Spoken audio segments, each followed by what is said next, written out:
there's as you walked in, there's a, okay. Joined by Wisconsin student athletes Johnny Davis, Brad Davison, and Steven Crowl. Questions, please.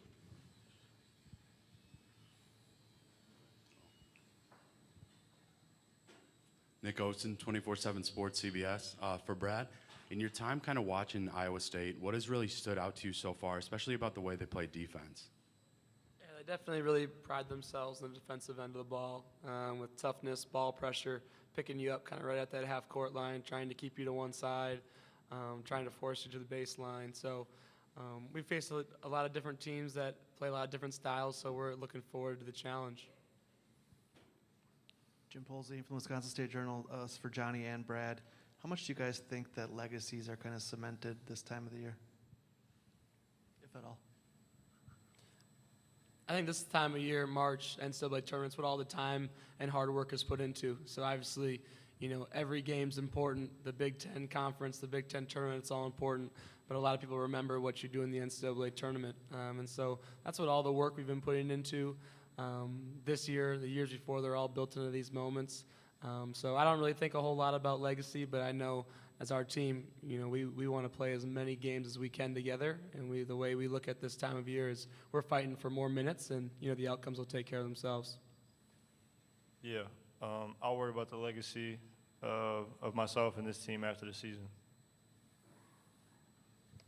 Steve McGargy, Associated Press. For Brad, you've been playing college basketball for quite some time. And just when you look and see what Iowa State's done, 2 wins last year to what they've done this year, just how much does it kind of catch your, I know it's maybe a little easier to rebuild in the transfer portal and stuff like that, but for a team to have that kind of turnaround, how much does it catch your attention? I think it's very impressive. Obviously, a great job by the coaches and the coaching staff, but also by the players to continue and, you know, to lock in, show up every day, and to turn it around. So I know they've obviously got a lot of great transfers, 2 of them being from our conference last year, so we know them pretty well. So, you know, just as a fan of the game, it's pretty awesome to see and happy for them. But with that being said, also, we're looking forward to taking them on tomorrow.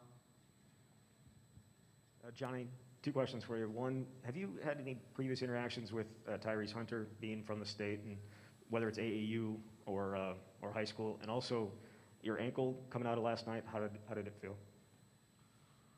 1, no, I haven't had any interaction with Tyrese Hunter. And 2, it's just a little sore right now, but we'll see how it feels tomorrow.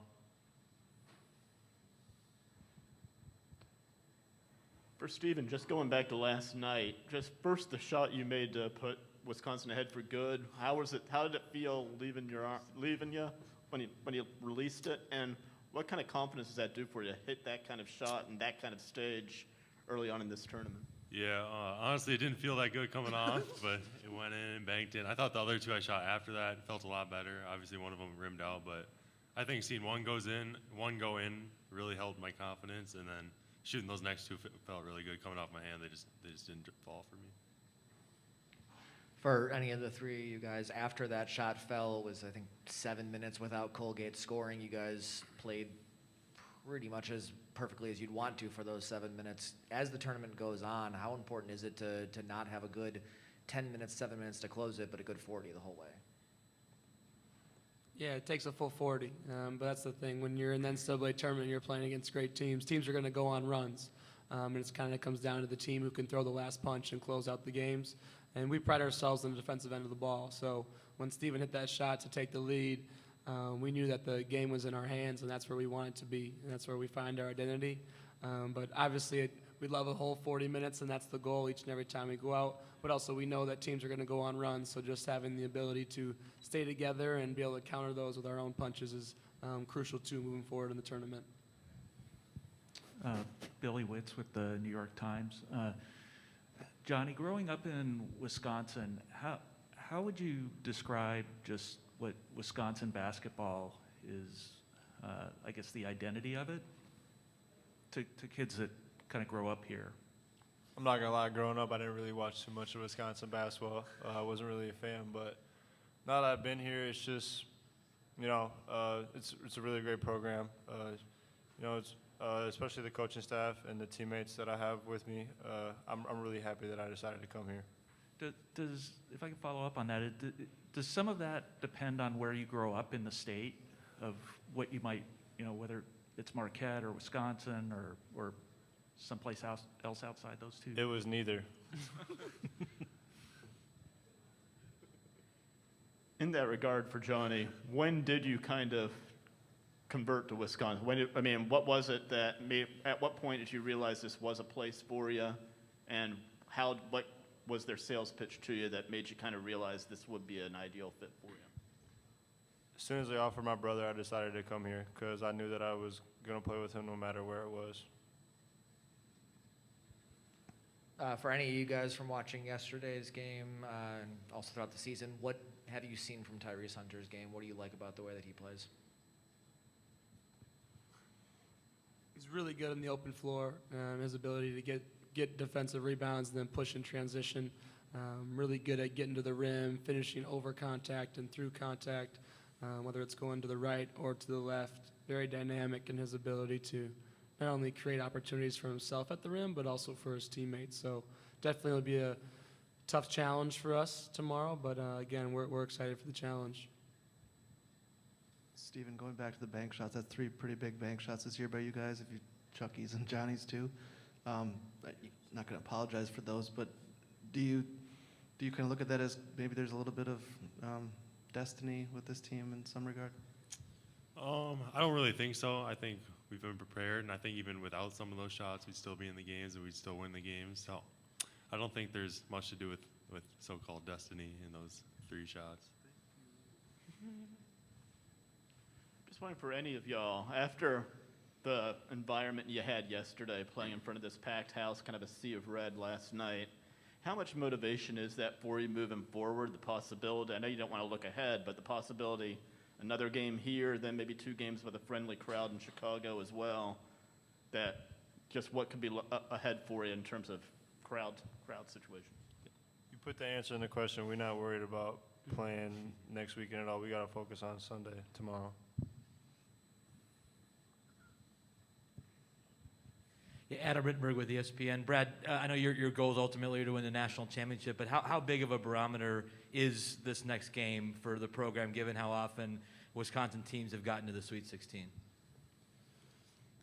Yeah, most definitely. I think just from this team standpoint, what we're fighting for is just to have 40 more minutes playing with one another. But when you look at it from, a tradition standpoint of the Wisconsin program, that's our standard, is we want to be competing in the second, third weekends of these NCAA tournaments and winning Big Ten championships. So that's been our goal from day one. We've accomplished a lot of our goals throughout the year, and, tomorrow's another opportunity for us to check one of those boxes and keep this ride going. All right, thanks, guys. Good luck tomorrow night. Appreciate you guys.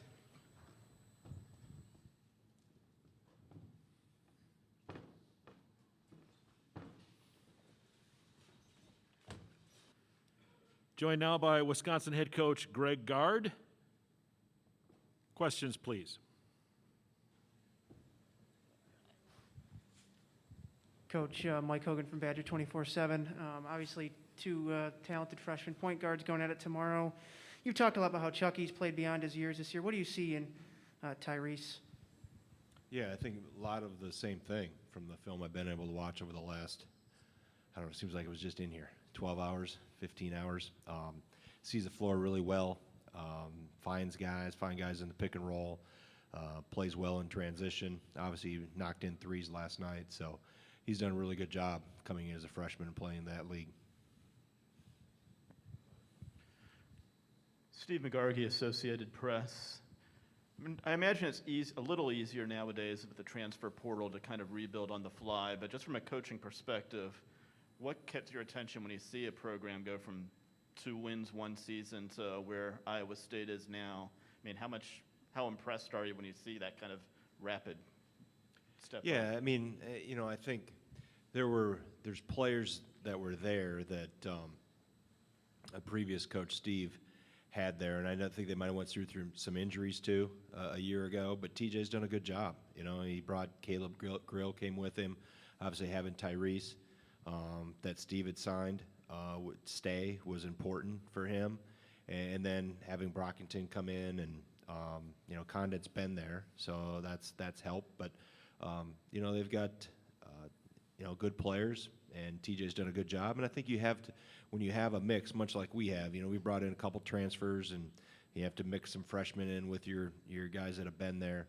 Having the right chemistry and having like-minded people is important, is as important as anything, because you have to make sure, and sometimes through the transfer portal, especially over the last year, when we couldn't have campus visits, you have to really make sure you're having the right person, because you're just meeting them over Zoom, as I did with both Vogt and Neath.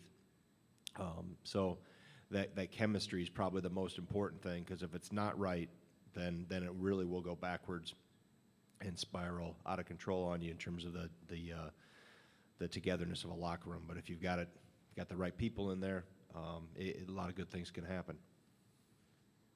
Jim Polzine from Wisconsin State Journal. Greg, how much do you think a coach should be measured by the results of this time of year? Well, I mean, from the public standpoint, obviously a focus gets put on March, just because of the attention it gets, and obviously March Madness and the viewership that happens at this time of year. I've always tried to put a premium on the body of work, and that's why we've, one of our first check marks or boxes we want to check during the season is to win the regular season conference championship or chase it as long as we can, because I think that's, over the course of a 3-month period, that's a great testament.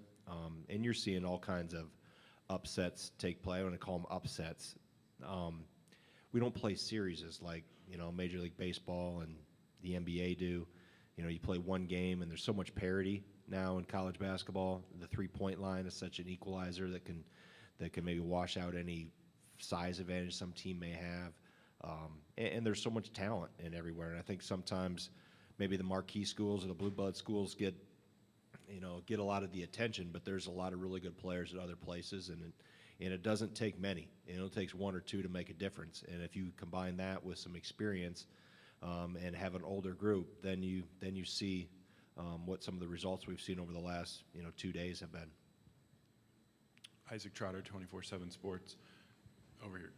Hey, you played 3 bigs yesterday at times. You had Ben on the floor, and then you had some Vogt minutes, and then you also were with wow, why am I blanking on it? Tyler Wall, obviously. You had those 3 guys together. What do you like about those 3 together, and can you use it for moving forward? Yeah, I mean, I basically did that in 2 instances. I had Tyler at the 3, and I think Johnny was resting at one point in time, and I had Johnny at the 2 at another point in time. So, Tyler's done a little bit of that for us throughout the year, of sliding over to the 3. I think obviously his versatility at the 4 to be able to do specifically defensively has been a huge attribute for us. But that's something to make. It makes it bigger, there's no doubt.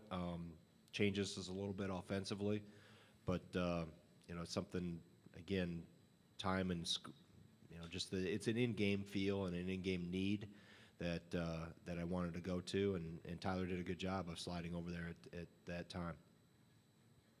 Greg, 2 questions for you. Pablo Iglesias from ABC Madison. First, you said you had a late-night film session. What was the big thing that stood out to you there? And second, just your thoughts on the Wisconsin matchup between Tyrese and Johnny going head-to-head, 2 guys from the home state. Yeah, I mean, so I'll have to answer the second part of your question first. I think it's great for the state of Wisconsin. I think the basketball in the state has grown immensely, from the time, I was that age or younger, and how the popularity of the sport, the opportunities that young people have now through grassroots, AAU. The high school coaches do a great job.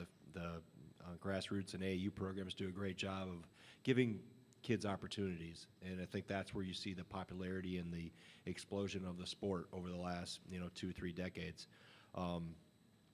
The late night film session, I mean, it was more. I didn't do anything with the team until today, this afternoon. Quickly reviewed last night's edits that I had pulled out, and then went through the Iowa State scout and put that in. And but most of last night for me personally, or into the early morning hours, was spent on Iowa State watching them.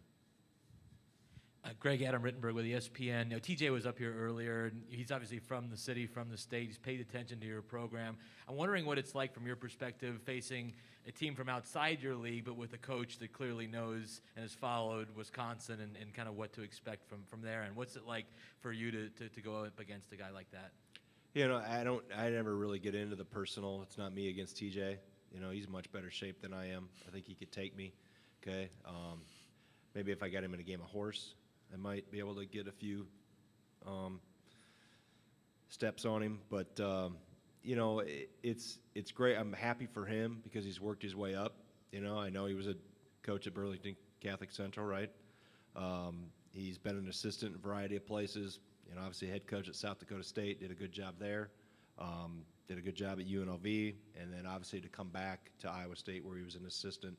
You know, he's had to work at it, and he's paid his dues. You know, he's not somebody that was handed, you know, a job or was born right into it. He's had to work his way up. So you have an appreciation for those type of people that have had to put their time in and various stops and lower levels and those type of things. And you know, like I said, just happy for him.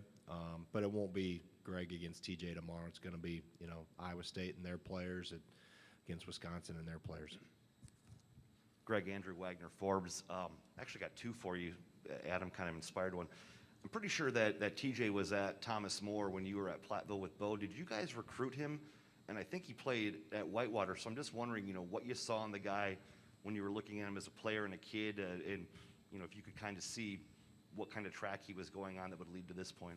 Man, I got a good memory, but I don't know if I can go back that far. That's been a ways. That's been a few years ago. And if he was probably in that part of the state, a lot of good players went to Whitewater. So, you know, we had a few from the Milwaukee area, but, you know, ours were more southwest Wisconsin, a little bit of northern Illinois and eastern Iowa.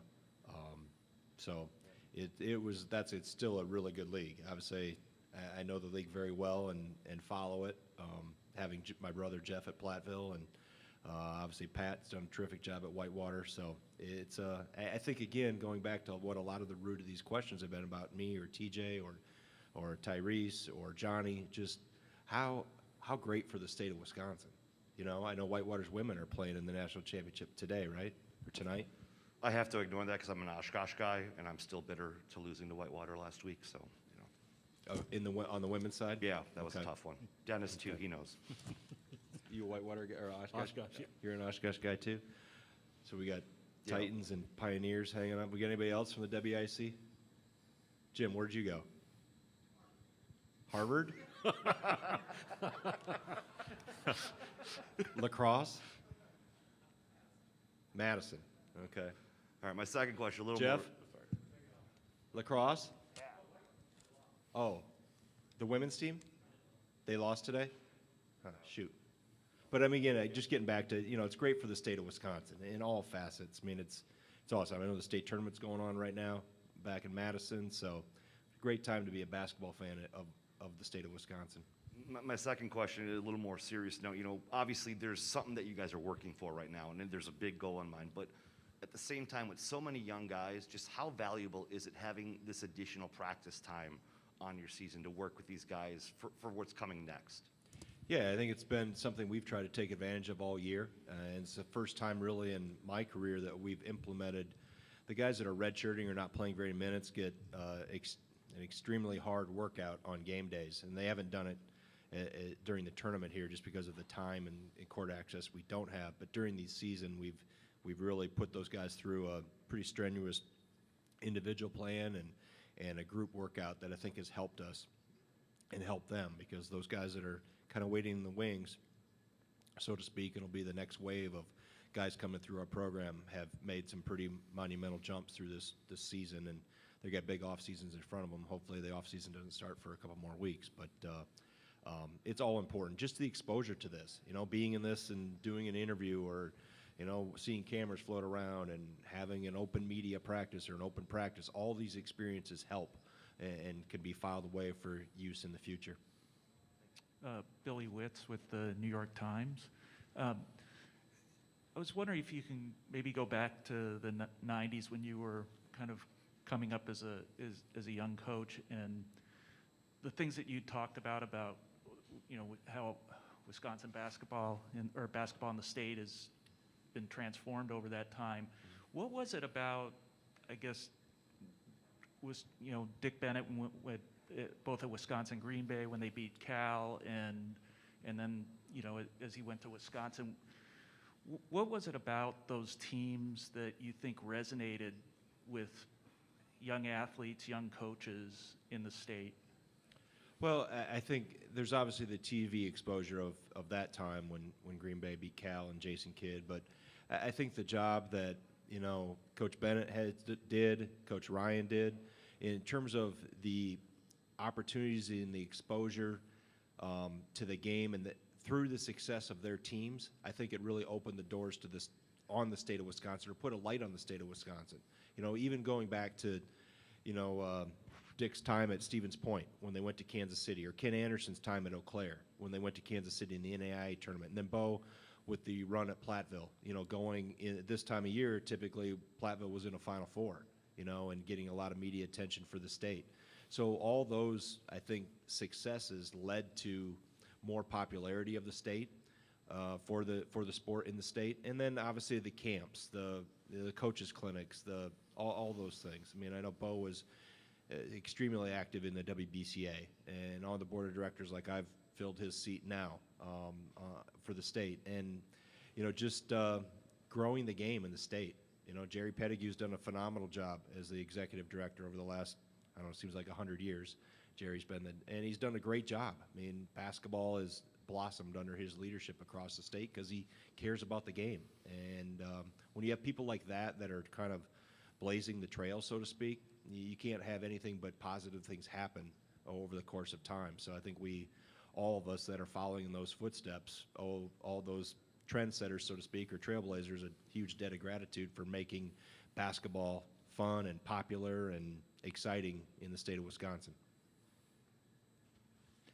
Greg, you heard Johnny yesterday say the defense turned around when they stopped being lazy and more fundamental. As you get further and further into the tournament, how difficult is it, and how much do you stress, a full 40 minutes of all the fundamentally sound stuff that you need? Yeah, I mean, I don't know if it gets any more emphasized now than it did in November, or December, or January. It's just you're playing against better teams, more consistently that can expose some things. And it's not, as I mentioned when Johnny mentioned that last night, I wouldn't say it was lazy. I would say it was not fully executed to the necessary level. And he went over a screen, but he didn't go over it aggressively enough and push his offensive player into Tyler on one of the occasions. Another one, Richardson shot it from the logo. I mean, he backed up and shot it further. So, I think all those things get magnified at this time of year. The margin for error is very, very slim. And if you're a little out of step or have a few miscues, it can obviously cost you. And if it costs you this time of year, you're hanging up the jerseys. So I think those are all good learning experiences that you can learn from that and still have a game to hopefully be better at it next time that you're in that position. Coach, thank you. Good luck tomorrow night. All right, thank you. Again, the schedule for tomorrow, Wisconsin, Iowa State at 5:10, to be followed by Purdue against Texas at about 7:40. Thank you. We'll see you tomorrow.